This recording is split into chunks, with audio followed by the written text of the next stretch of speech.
가끔 이제 예수 안 믿는 분들이요, 교회를 못 나가겠대요. 왜 교회를 못 나갑니까? 그러면 원수를 사랑하라는 말씀이 있잖아요. 이야, 이거는 너무 실천하기가 어렵다는 거예요. 그래서 그것만 아니면 좀 교회를 다녀보겠는데, 원수를 사랑하라는 말 때문에 참 힘들다는 말씀을 하시더라고요. 여러분 어떻게 생각하세요? 원수를 사랑하라 지키기 어려운 말씀입니까? 예? 솔직히 얘기해 보세요. 어렵죠. 예. 근데 생각보다 안 그럴 수도 있어요. 왜냐하면 원수는 평생 피해 다녀요. 안 만나, 거의. 진짜 힘든 사람들은 누구냐면 집에 가면 있어요. 가족은 피할 수가 없어요.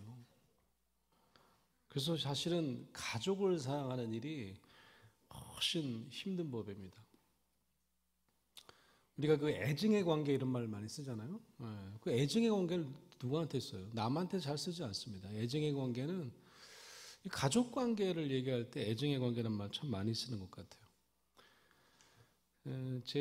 저는 이제 신학자이고 목사인데, 제 주전공은 이제 가족 상담인데요. 진짜 그런 얘기를 많이 해요. 아주 그냥 애증의 관계라는 거예요. 가족 구성기 그런 얘기를 많이 합니다. 이게 이상하다고 여기는 게 이상한 거죠, 그죠? 가족은 사랑할 수밖에 없지만 또 그냥 미워 죽겠는 관계가 바로 가족 관계입니다. 제가 예전에 그 KBS 라디오 프로에서 오랫동안 이렇게 패널을 한 적이 있어요. 근데 이제 그 아나운서가 물어본 거예요. 그 인간관계 중에서 가장 어려운 인간관계가 뭐냐요? 제가 뭐라고 그랬을까요? 가족 관계라고 했어요. 그랬더니 이 MC가 깜짝 놀라요. 그래서 가족 관계요? 그러면서 가족은 사랑하니까 제일 편안한 관계 아닌가요? 이렇게 물어보더라고요. 그래서 이제 제가 좀 전에 얘기한 것처럼 얘기를 했겠죠. 가족은 기대도 크고 매일 만나기 때문에 정말 좋은 관계를 맺는 게 쉬운 게 아닙니다. 우리가 너무 쉽게 생각합니다. 그런 얘기를 했더니 이제 가끔 보면 이제 열심히 라디오도 듣고 KBS 뭐 ETV 이런 데서 이렇게 기사 쓰는 분들이 있어요. 다음날 인터넷 신문에 기사가 떴더라고요. 그 기사 제목이 뭐였냐면 연세대 권수영 교수 가족 관계에 대한 이색적인 주장표. 이게 그때 당시 그래서 읽어보면 별 내용 아니에요. 제가 한 내용 그냥 요약한 건데 이 이색적인 주장이라고 생각하는 거예요. 가족 관계가 엄청나게 만만하게 생각하는 거죠. 절대로 그렇지 않습니다.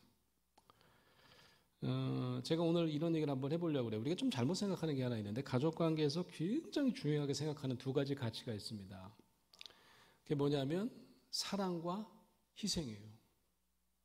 이건 뭐 어느 나라를 막론하고 사랑과 희생이 기조를 이루는 게 가족 관계라고 생각을 해요.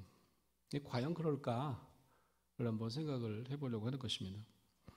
오늘 에베소서 5장 1절에서 2절까지 말씀을 보면요. 가족에 대한 말씀은 아니에요. 근데 오늘 에베소서 말씀은 사랑과 희생에 대한 말씀입니다. 그래서 우리가 가족 관계에서 반드시 지켜야 할 기독교적인 가치가 사랑과 희생이라면 그 사랑과 희생은 기독교적으로 해석해야 되는 거죠. 그죠? 일반인들이 얘기하는 사랑과 희생과는 좀 달라야 되지 않겠습니까? 그래서 오늘 에베소서 5장 1절에서 2절까지의 말씀을 한번 같이 묵상해 보려고 하는 건데요. 제가 다시 한번 읽어볼게요. 그러므로 사랑을 받는 자녀같이 너희는 하나님을 본받는 자가 되고, 여기서 너희를 너희 가정은 이렇게 바꿔도 되는 거죠. 너희 가정은 하나님을 본받는 가정이 돼야 되는데, 그럼 어떻게 해야 되느냐? 그리스도께서 너희를 사랑한 것 같이 너희도 사랑 가운데 행하라. 사랑의 본은 그리스도네, 그죠? 그는 우리를 위하여 자신을 버리사 향기로운 제물과 희생 제물로 하나님께 드리셨느니라. 이런 말씀이 나옵니다. 그러니까 희생마저도 예수님께서 우리를 위해서 이 땅에 오시고 자신을 버리신 그 성육신 사건을 가지고 설명하려고 하고 있어요. 오늘 그래서 저는 하나님을 본받는 가정이 되려면 우리 기독교인들은 어떻게 사랑하고 가정 내에서 또 희생을 한다면 어떻게 희생을 해야 될까? 그리스도의 사랑의 방식 그리고 자신을 버린 희생의 방식을 한번 살펴보려고 하는 것입니다. 가끔 이제 사랑과 희생은 이렇게 붙어 있어요, 그죠? 그러면 이제 우리 부모님들이 저 같은 우리 저희 부모님 세대들은 늘 이런 얘기 했어요. 저희 어머니는 항상 그런 얘기를 많이 하셨던 것 같아요. 자식은 자기는 쫄쫄 굶어도 자식은 그렇게 걷어먹이려고 애를 쓰시는 부모님들. 전쟁 세대. 저희 어머니 늘 하시는 게, 야, 수영아, 나는 옛날에 강냉이 죽 먹기도 힘들었대요. 그래서 전쟁 때문에 맨날 강냉이 죽만 먹어. 거기 키가 안 컸대. 내가 보니까 유전이야. 다 그렇게 키가 작으신데 그렇게 전쟁 얘기를 하시더라고요. 부모는 쫄쫄 굶어도 자식은 배불리 먹여야 하는, 자기를 희생하는 이런 모습을 우리가 강조를 많이 했단 말이죠. 자신은 그냥 아무거나 입습니다. 뭐 몸빼 바지를 입어도 자식은 그래도 뭐 이름난 브랜드 있는 옷을 사주고 싶어하는 이런 게 이제 한국, 제가 어느 책에 그런 얘기 있었어요. K 한국 사랑, K 부모 사랑. 우리 한국인들의 부모 사랑은 그런 모습입니다. 그러니까 자신보다 더 소중한 자신의 어떤 일부처럼 생각하는 거죠. 나는 못 입어도 너를 다 걷어입혔다. 나는 못 배워도 너는 다 대학까지 공부시켰다. 근데 이게요, 좀 위험한 게 있습니다. 이게 내가 못한 걸 너한테 해줬으니까 내가 원한 걸 네가 해야 돼. 이런 생각을 또 갖게 돼요. 마치 자식이 내 소유처럼 느껴지기도 합니다. 그래서 우리 자주 쓰는 말 중에 이런 말이 있어요. 부모님들이. 내가 너를 어떻게 키웠는데. 그래서 이제 아이들이 자신의 희생을, 부모 희생을 좀 몰라주기라도 하면 뭐라 그래요? 너 이제 내 아들 아니야. 너 앞으로 나한테 부모라 그러지 마. 내가 너 잘못 키운 것 같아. 이런 얘기 합니까, 안 합니까? 안 하셔요? 저는 그런 얘기 참 많이 들었어요. 저도 이제 곧 결혼할 것 같은 자녀가 있는데, 아빠 고마운 줄 알아. 나 결혼을 할 거야. 근데 아이는 안 낳으려고 선포를 하더라고. 뭐 하나님 주시면 가져야지, 그죠? 근데 생각이 그렇대요. 요즘 2030들이 20대 30대들이 아이를 안 갖는다고 합니다. 이유가 뭔지 아세요? 이거 잘못 아시는 게 있어요. 돈 때문에 그런 것 같다. 사교육. 그럼 우리는 하죠. 야, 돈 갖고 애 키우냐? 뭐 이렇게 얘기를 하죠. 아니에요. 2030들이 아이를 안 낳으려고 하는 이유는 뭐냐면 부모 같은 희생은 내 몫은 아니라고 생각하는 거예요. 나는 엄마처럼 희생하면서 엄마처럼 커리어를 중단하면서 내 일 안 해가면서 아이를 키울 수 없다. 그러니까 우리가 부모님이 생각하는 어떤 희생의 방식은 난 자신 없어. 그래서 안 낳으려고 하는 겁니다. 내가 직장을 다니던 직장을 때려치고 엄마처럼 앉아서 그냥 요즘에 경단녀라고 그러죠. 경력 단절 여성이 돼서 애를 키운다 그러면 난 그거 못할 것 같아. 이렇게 얘기를 하는 겁니다. 자, 우리가 이런 희생의 방식이 과연 기독교적으로도 맞는 것일까를 한번 생각해 볼 필요가 있다는 말씀인 거죠. 저는 미국에서 미국인 교회에서 안수를 받았어요. 미국 감리교에서 안수를 받고, 미국 감리교는 재미있게도 이제 파송하는 교단입니다. 유일하게 이제 개신교 중에는 파송 제도가 남아 있는 교단이에요. 미국 교단 중에는 침례교, 남침례교 빼놓고는 가장 큰 교단 중에 하나입니다. 미국 연합감리교에서 이제 안수를 받으면 이제 파송을 하는데, 저를 이제 미국인 교회에다 파송을 한 거예요. 그래서 제가 이제 미국인을 대상으로 얼마나 힘들었겠어요. 한국 사람인데 영어도 못 하는데 미국인 대상으로. 그 제일 이제 힘들었던 것 중에 하나가 뭐냐면, 그때 제가 29살, 만으로 29살, 30살 때쯤에 이제 담임 목회 시작했는데, 주례를 해야 되는 거예요, 그때부터. 우리 교회가 너무 이쁘게 생겼어요. 우리 해오름 교회처럼. 그러니까 이제 우리 교회에서 예배 드릴 뿐만 아니라 이제 결혼하고 싶은 사람이 많이 늘어난 거죠. 그 이제 주례자를 딴 데서 찾지 않고 미국 사람들은 이제 그 빌린 교회 담임 목사한테 주례해달라고 하더라고요. 그래서 제가 29살부터 주례한 사람입니다. 아마 기록일 거예요. 한동안은 한 1년 넘게는 저보다 젊은 사람을 주례본 적이 없어요. 저보다 다 나이가 많으시더라고. 심지어는 뭐 훨씬 많은 분도 계시고. 놀라운 게 하나 있습니다. 이게 제가 그 미국 결혼식을 이제 익숙하게 해야 되잖아요. 그래서 미국 결혼식 어떻게 하는 거지? 이제 연구도 많이 하고 조사도 해봤을 거 아니겠어요? 이게 전날이 되게 중요합니다. 결혼식 전날 리허설을 해요. 리허설을. 왜냐하면 미국 결혼식은요 좀 복잡한 게 들러리가 많아요. 옆에 들러리, 뭐 친구들, 남편, 신랑 들러리, 신부 들러리가 여러 명 있잖아요. 짝을 맞춰요. 5명이면 5명씩 짝을 맞춘다든지, 뭐 가끔 영화에서 보셨죠. 옷도 똑같이 맞춰 입고, 그리고 또 둘씩 짝을 붙여갖고 행진을 하고 막 그래요. 그러니까 이걸 이제 예행 연습해야 되잖아요. 그러니까 그걸 누가 시켜야 되는? 제가 시켜야 되는 거예요. 주례자가. 그래갖고 이제 전날 이제 그걸 웨딩 파티라고 합니다. 웨딩 파티. 우리가 막 놀면서 하는 파티가 아니라 웨딩에 참석하는 이제 주요 그 대상자들을 웨딩 파티라고 하는데, 웨딩 파티가 다 리허설 때 오게 돼 있어요. 그럼 누가 올까요? 양가 부모가 오겠죠. 그래갖고 이제 예행 연습을 하는데 너무 놀라운 게 제 눈앞에서 양가 부모들이 그때 처음으로 상견례를 하는 거예요. 처음 뵙겠다고 막 이러는 거예요. 그래서 아니 이런 쌍놈의 자식들이 있나? 아니 어떻게 결혼식 전날에 어떻게 상견례를 할 수가 있냐고요? 좀 이해가 안 되지 않나요? 어떻게 안 봤단 말이야? 한 번도? 뭐 이런 거죠. 근데 한두 커플이 아니에요. 여러 커플이 그런 거예요. 뭐 지역이 좀 멀어서 그런가? 뭐 알래스카 살고 뭐 하와이 살고 이러면 뭐 좀 그럴 거 아니겠어요? 그래도 그렇지. 우리는 어떻게 해야 돼요?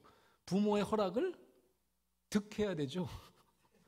부모의 허락을 받지 않은 결혼이라는 게 상상하기 어려운데, 그래서 내가 물어봤잖아요, 제가.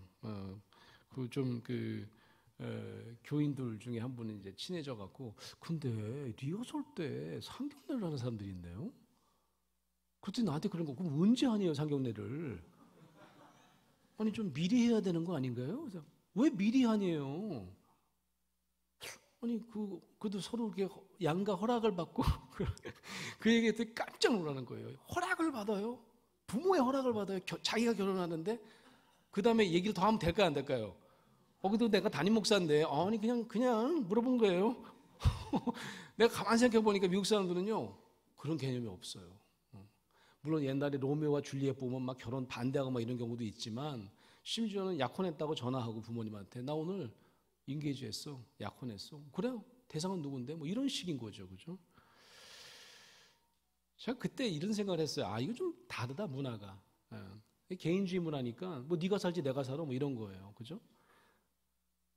그런데 우리는 어떨까 한번 생각해 봐요. 우리는 그렇게 하자는 얘기가 아닙니다. 우리는 네 결혼은 내가 허락하는 거야. 이런 생각이 있습니다. 내가 반대하는 결혼을 네가 한다고? 미친 거 아니야?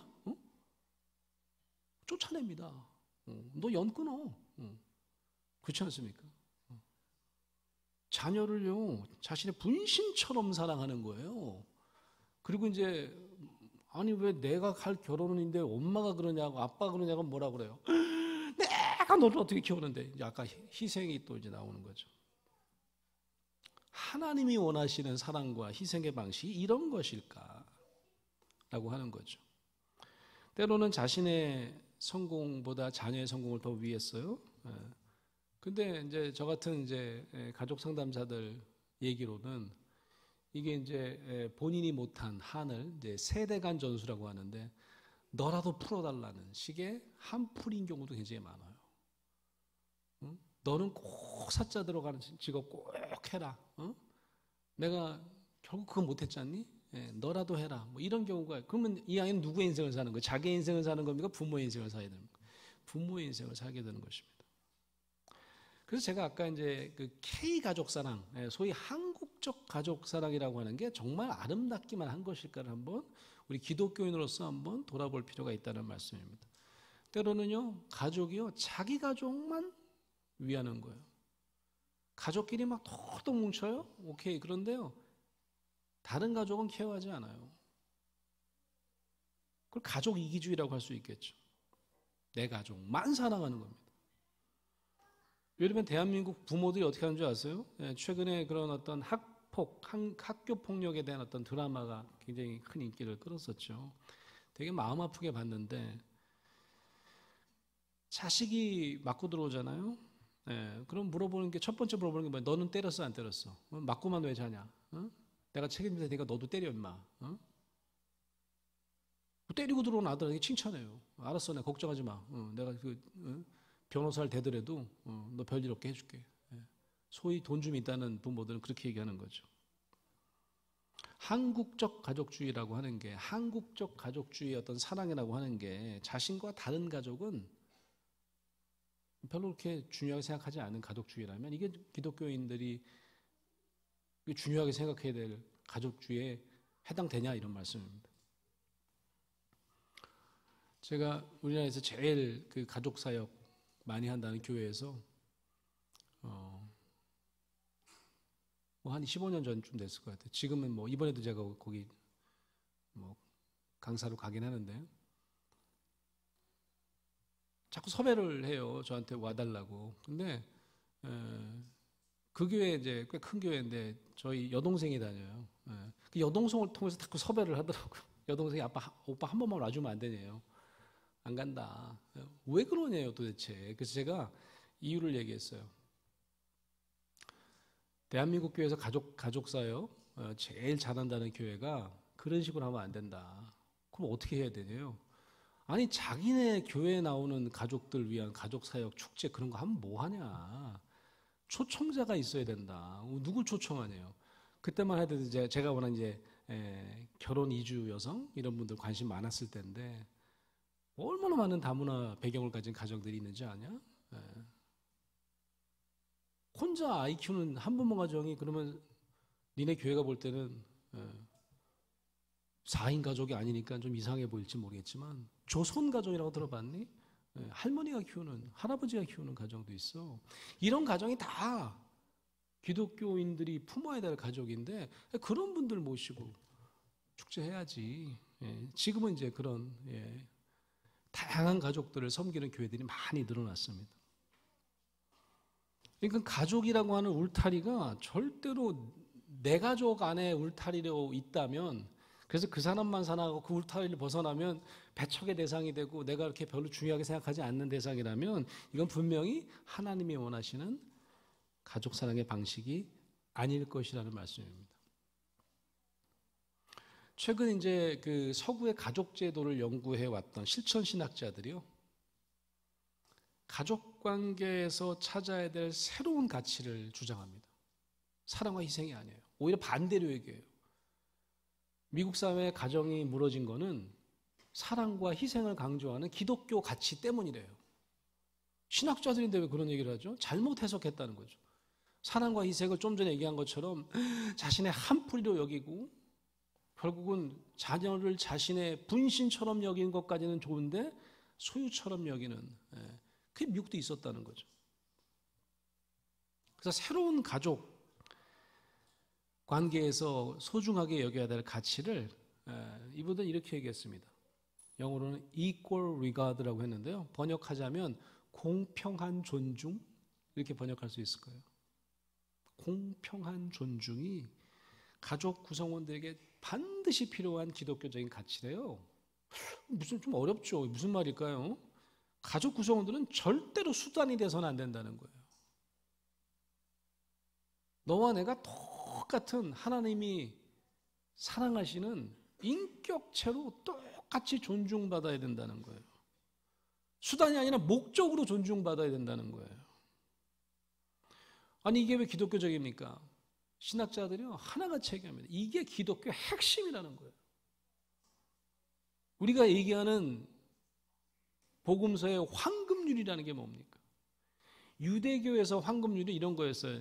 네가 하기 싫은 건 남한테 시키지 마. 근데 예수님이 얘기하시는 황금률은 뭐예요? 대접받고 싶은 대로 남을 대접하라고 했어요. 절대로 수단이 돼서는 안 되고 그 사람은 너의 목적이 돼야 되고 하나님께서 천하만큼 귀중하게 여기시는 목적이 돼야 된다라고 하는 게 가장 중요한 기독교의 핵심 복음의 가치라고 하는 거죠. 그게 무너졌다는 거예요. 이제 이해되시죠? 왜 실천신학자들이 서구에 예를 들면 뭐 북미에 미국이나 뭐 카나다나 아니면 유럽에 왜 가족 제도가 이렇게 무참하게 해체되는지 사실은 알고 보면 기독교 가치를 제대로 살리지 못했다라고 하는 겁니다. 상대를 결코 가족이기 때문에 너무 쉽게 소유처럼 생각한다는 거죠. 너무 쉽게 내가 통제할 수 있는 대상이라고 생각한다는 거죠. 심지어는 어떤 아버지들은 그럽니다. 내가 매질을 하든 뭘 하든 내인데 상관하지 마세요. 응? 가끔 사법부에 가서도 그러는 거 아니에요? 내인데 말이지. 응? 나라가 뭐라고 할 게 아니라 뭐 이런 거죠. 이 실천신학자들은 그래서 이 기존의 희생과 사랑이라는 기독교 가치가 오히려 현대사회에는 좀 재해석할 필요가 있다라고 하는 겁니다. 공평한 존중이 하나님께서 우리에게 보여주신 사랑과 희생의 방식을 어떻게 구현할 수 있을까를 제가 한번 여러분과 같이 생각해 보려고 하는 거죠.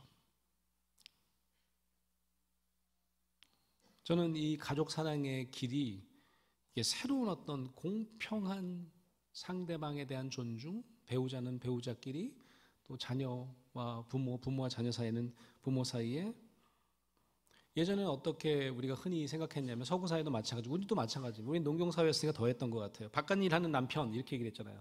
바깥 양반, 집안일은 아내가 독차지해야 됩니다. 사실 그런 문화 때문에 그랬던 거죠, 그죠? 예. 근데 지금은 어떻습니까? 지금은 그렇게 뭐 바깥 양반이란 말 잘 쓰지도 않지만, 그죠? 예. 같이 일합니다, 그죠? 부부가 같이 일합니다. 그러니까 누가 바깥 일하고 누가 안에 일하고 구별이 없어졌어요. 이 공평한 존중은 어쩌면 우리가 지금 살고 있는 시대의 어떤 경제적인 현실, 사회경제적인 현실을 그대로 반영한다고 봐도 될 것 같아요. 제가 이제 미국서 이렇게 주례를 일찍 시작한 다음에 또 교수가 되니까 또 학생들이 주례를 해달라고 해서 저도 한국 와서도 주례를 꽤 많이 했습니다. 제가 그 결혼 서약을 하는데 야 사랑 얘기 빼라. 뭐 사랑 얘기를 빼면 뭐가 있네요. 제가 이제 써오라 그랬어요. 서약을. 뭐 검은 머리가 팥뿌리가 돼도 이런 거 많았잖아요 옛날에 그죠? 예, 근데 뭐 결혼식장 가면 써 있어요. 그래서 예 아니오로만 대답하면 돼요. 뭐 아니오는 없죠. 네, 뭐 이렇게 서약합니까? 네, 뭐 이렇게 하는 거죠. 근데 그렇게 하지 말고 네가 써와라 양쪽에다. 어떨 때는 서로 안 보여주다가 그날 분량만 얘기해주고 그날 발표하고 뭐 그런 경우도 있는데. 요즘 무슨 얘기를 하냐면 야 사랑 갖고 왜 자꾸 서약을 해. 사랑이 보다 더 중요한 게 뭐냐면 내가 상대방을 어떻게 존중하고 어떻게 내가 정의롭게 살겠느냐. 그래서 요즘에 무슨 얘기를 하냐면 저스티스에 대한 서약이 있어야 된대요. 그거는 뭐 무슨 법조인들의 서약이 아니고요. 우리 아내도 일을 하는데 내가 절대로 뭐 아내에게 집안일을 다 맡기지 않고 이런 식으로 저런 식으로 나눠서 할 거고 이런 것들이 더 중요한 가치가 됐다는 말씀입니다. 어쩌면 아내도 밖에서 일하는데 여전히 우리 부모 세대들은 그래도 남편의 부엌에 들어가게 하는 건 아니지 아무리 일을 해도 뭐 이런 생각을 갖고 있다면 그 가정은 참 힘들게 사셔야 될 거예요.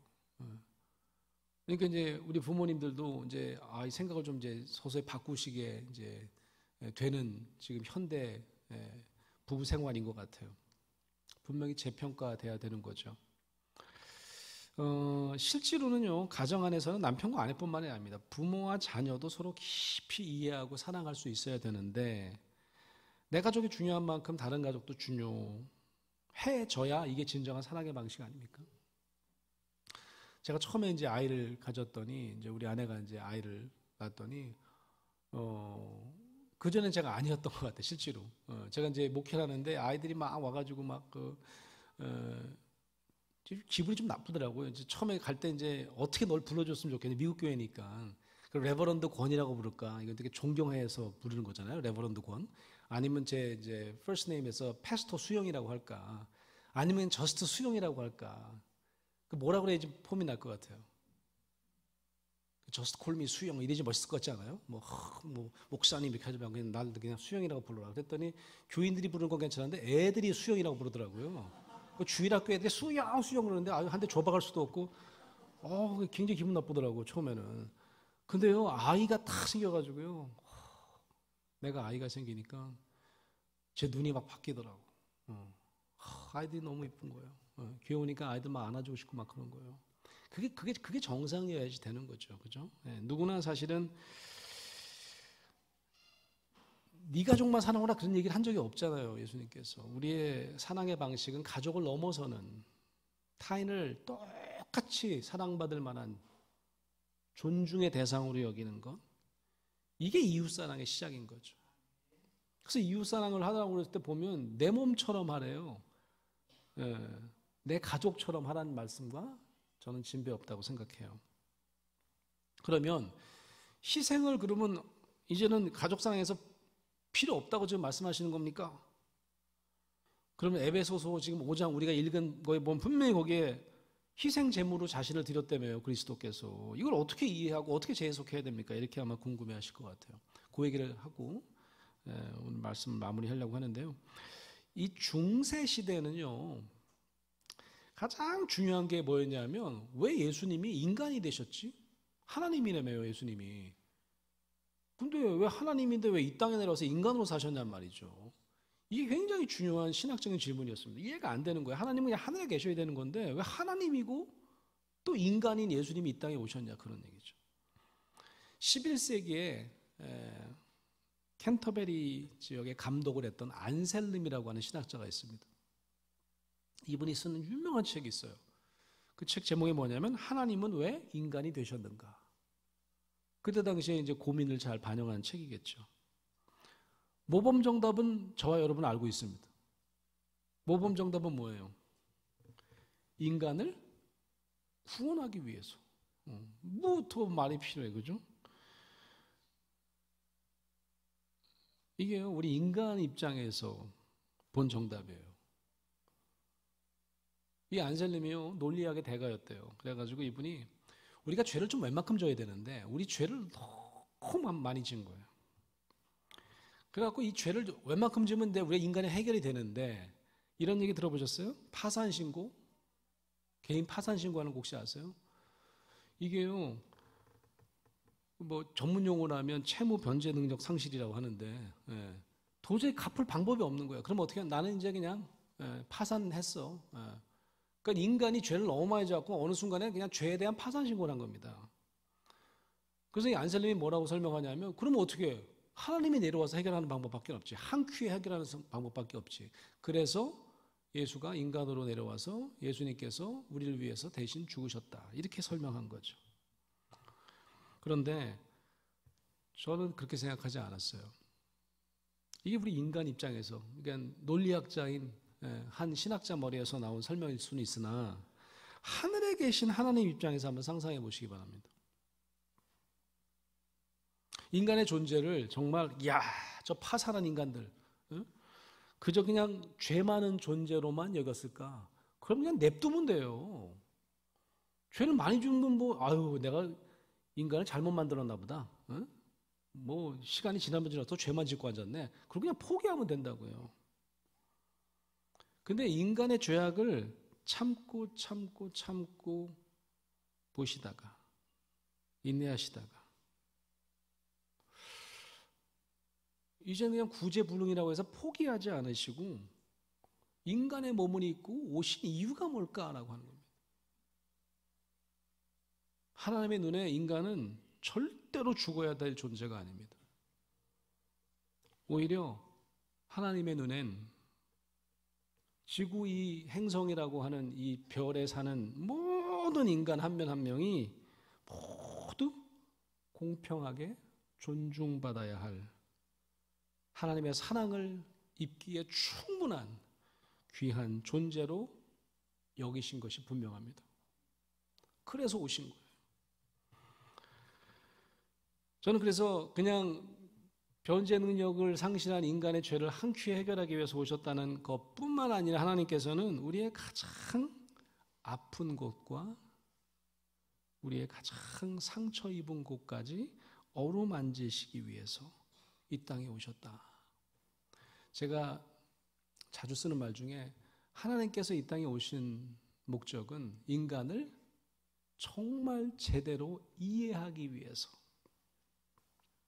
여러분, 이해라고 하는 영어 단어가 뭔지 아십니까? 이해라고 하는 영어 단어가 뭐예요? 언더스탠드 아닙니까? 그죠? 언더스탠드.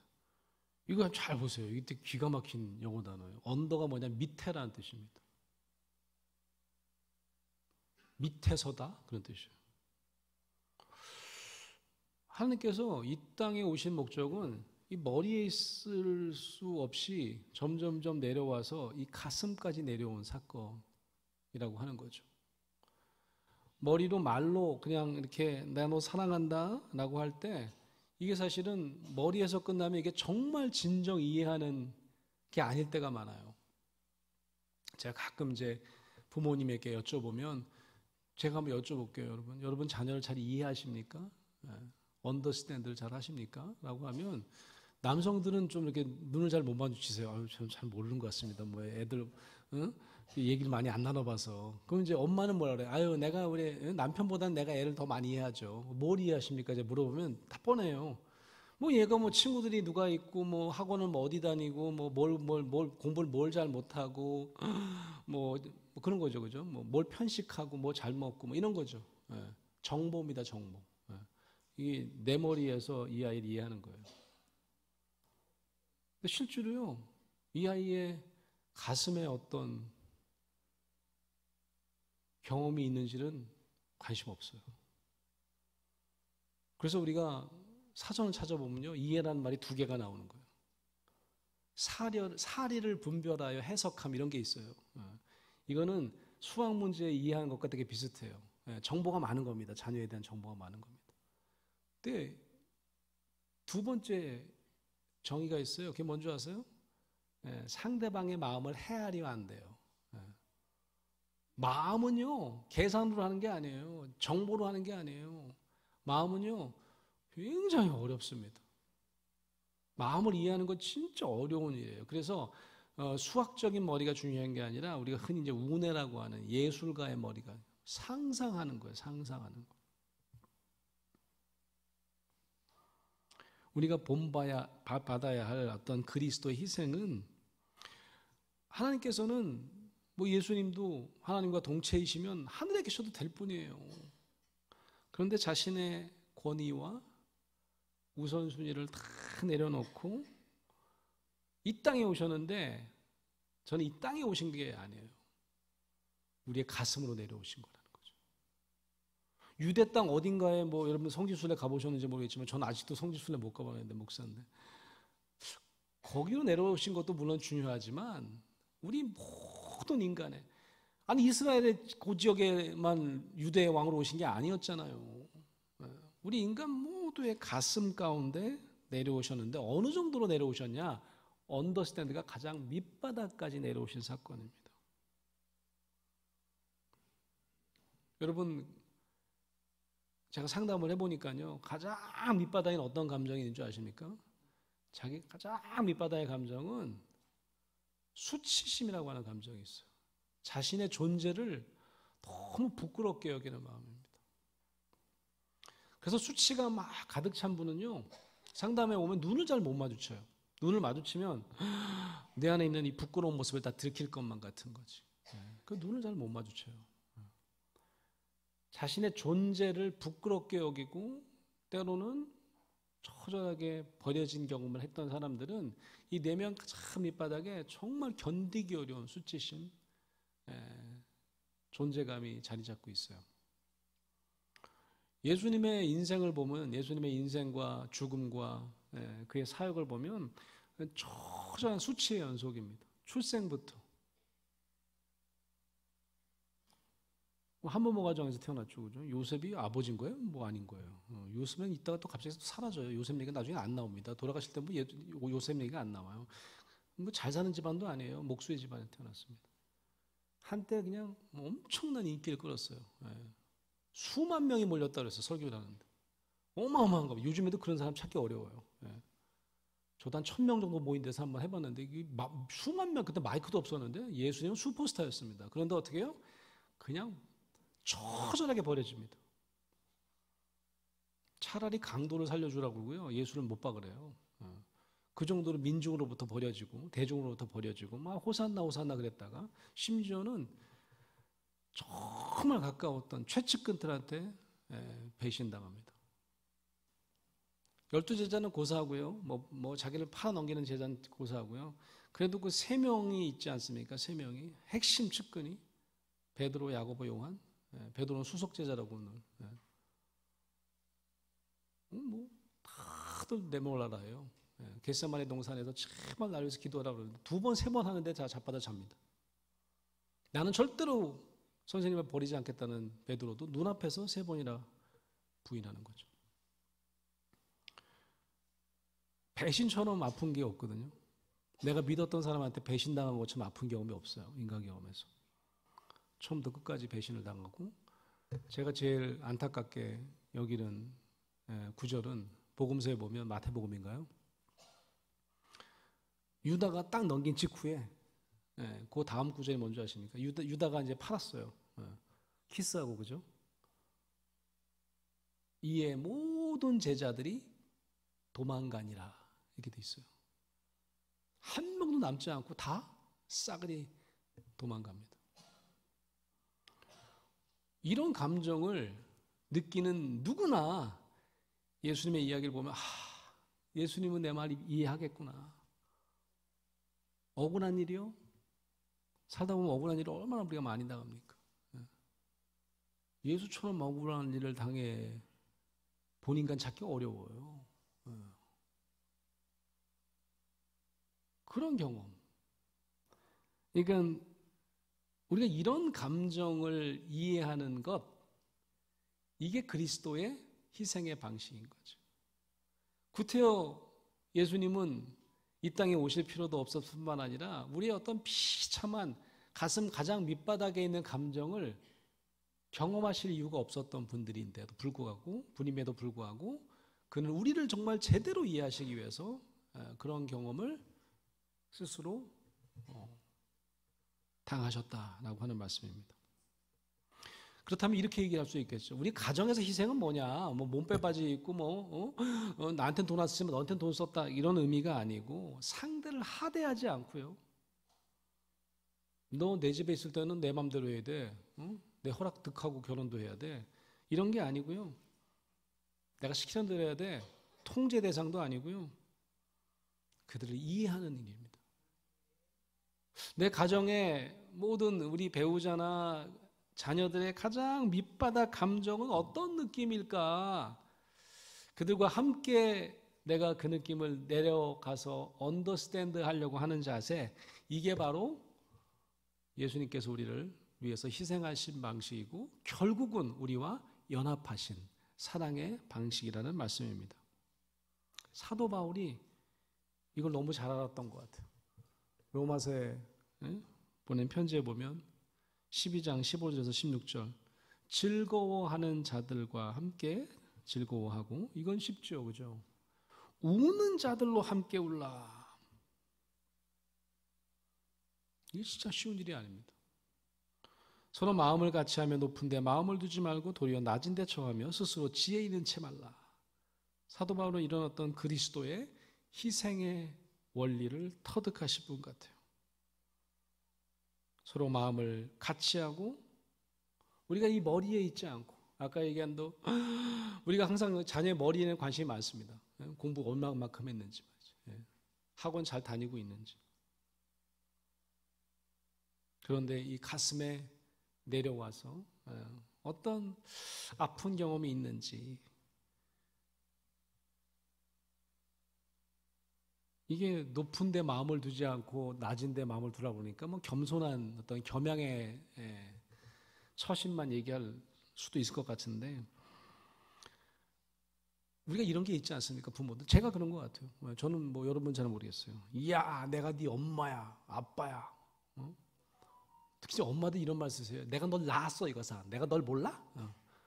아세요? 난 나 잘 모르겠는데 누가 날 안다 그러면 좀 알려달라고 그러고 싶을 것 같아. 너 우리 집에 있는 한 넌 내 소유야. 내가 시킨 대로 해야 돼. 아니면 나가. 제가 예전에 방송을 해보니까요, 실제 그런 분이 계시더만요. 얼마나 겁을 주냐면 막 너 나가 그런 다음에 막 컴퓨터에서 그 고아원 막 검색하시더라고. 그 애는 막 옆에서 울고, 물론 이제 막 겁주려고 그러는 건데 기가 막히죠. 까불지 마. 자녀가 아직 우리의 통제하에 있다고 믿는다면 이건 아직까지 그리스도의 희생의 방식, 언더스탠딩의 방식을 철저하게 오해하는 일이라고 생각합니다. 자녀나 배우자를 위해서 울어보신 적 있으세요? 제가 부부 세미나라는 걸 하잖아요. 부부 세미나라는 걸 하면 항상 제일 먼저 물어보는 질문이 있어요. 요즘엔 기업에서도 부부 세미나를 막 합니다. 높은 분들 부부를 이렇게 모셔다가 제주도 같은 데서 부부가 앉아있으니까 눈을 다 감겨요. 자, 한번 눈 감고 옆에 사람 배우자가 손드는지 안 드는지 신경 쓰지 마시고 손 들어보세요. 내가 자기 얘기를 와이프한테 하다가 눈물이 팡 터져 저기 있는 사람 손 들어보시라고요. 손 들까요 안 들까요? 남자들 거의 안 들어요. 여성들은 가끔 드는 분이 있어요. 자기 얘기하다 남편한테 눈물이 펑 터진 사람, 손 드는 사람 한두 명 있어요. 많지 않아요, 그것도. 그 정도 끝나면 괜찮아요. 남편이 또 물어봐, 바보처럼. 근데 교수님 왜 물어보셨어요? 왜 울어요? 이러면 아내가 막 화가 나가지고, 아유, 저도요, 울 일 있으면 절대 이 인간 앞에서는 안 울고요. 부엌에 가서 양파 썰면서 혼자 운대. 이 자랑이 아니죠. 언더스탠드가 돼야만 울 수 있습니다. 이게요, 감정이 위에 있는 감정도 있잖아요. 언더 하다가 맨 밑에까지 내려갈 수 있으면 그때 뻥 터지게 돼 있어요. 그래서 이걸 공감한다고 하잖아요. 맨 밑바닥에 있는 감정. 그래서 그걸 전문가들은 담아주기 이렇게 표현해요. 뻥 터지는 감정을 담아줄 수 있는 사람한테만 터지게 돼 있어요. 그래서 제가 울어본 적 있는 사람에서 울어봤다면 그 사람은 어떤 사람이냐면 감정의 밑에까지 내려가 본 적이 있는 사람이에요. 오늘부터 한번 여러분, 내가 한번 내 자녀랑 한번 울어보리라. 여러분 자녀가요 어느 날 눈물 글썽글썽하고 뭐 어떻게 하면 너무 감사해 하셔야 돼요. 여러분을 내가 뻥 터지면 담아줄 수 있는 사람이라고 생각하니까 우는 거예요. 근데 우리가 그렇게 하면 뭐라 그러는 줄 아세요? 야, 너 또 왜 우니 또? 너 울면 내가 불안해 죽겠다 그러고 뭐 어쩌라는 얘기예요 도대체? 이게 불안하다는 사람들은요 사실은 진짜 불안하면 울질 못해요. 그래서 혼자 우는 겁니다. 아무도 없으면 누가 뭐라고 할 사람이 없기 때문에 혼자 울 수 있는 거예요. 그런데 여러분 앞에서 가족 구성원들이 혹시 눈물을 글썽인다 그러면 무슨 일이야 등을 도닥도닥거리면서 여러분 앞에서 뻥 터지게 만드셔야 돼요. 그게 우는 자들과 함께 울라라고 하는 겁니다. 그 사람의 울음조차도 통제하려고 하지 마시고 우리가 있는 그대로 그들을 이해해 줄 때 그들은 어쩌면 사도 바울이 얘기한 것처럼 뜨거운 연합을 경험할 수 있는 그런 경험을 갖게 된다라고 하는 거죠. 결론을 한번 맺어보겠습니다. 우리 가족사랑의 새로운 방식은 뭘까? 저는 어떤 부모 중 한 명, 아까 얘기한 실천신학자들이 연구를 해보니까 주로 희생이 누구 희생을 하냐면 서구 사회에서는 여성의 희생이더라는 거죠. 우리나라도 똑같죠, 그죠? 엄마가 희생해야 되는 거죠. 아내가 희생해야 되는 거죠, 그죠? 이런 어떤 부모 중 한 명의 일방적인 희생이나 그래서 자녀는 무조건적으로 순종하도록 하는 것, 이 시대는 이제 옛날에는 그래도 됐을지 모르겠어요. 이제는 그러면 안 될 것 같아. 그죠? 시대적으로도 이제 너무 구시대의 유물이에요. 그냥 그대로 두고 새롭게 시작하시는 저와 여러분 되시기 바랍니다. 가족 구성은 누구나 여러분 밑에 있다고 여기서는 안 된다라고 하는 겁니다. 공평하게 존중하고 예수님께서 우리 모두를 위해서 우리의 가슴으로 내려오신 것처럼 우리도 그들을 가슴으로 이해하고 함께 울어주는 따뜻한 천국을 만드는 일이 새로운 가족 사랑의 길을 줄로 믿습니다. 오늘 우리 가정 주일을 맞아서 함께 예배하시는 우리 새우름교회 성도 여러분, 예수 그리스도는 그래서 하늘에서 그냥 지구 한편으로 유대인으로 잠깐 내려오신 것으로 이해하지 마세요.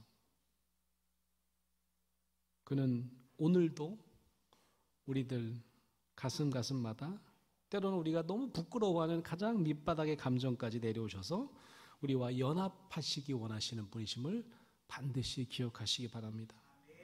그런 예수님의 성육신의 모습을 우리가 기억할 때 우리도 그리스도의 사랑과 희생을 본받아서 우리의 가정에서 매일매일 사랑과 희생을 공평하게 우리의 가족 구성을 존중하면서 실천할 수 있을 줄로 믿습니다. 그런 삶을 사시는 저와 여러분 되시기를 간절히 축원합니다. 아멘.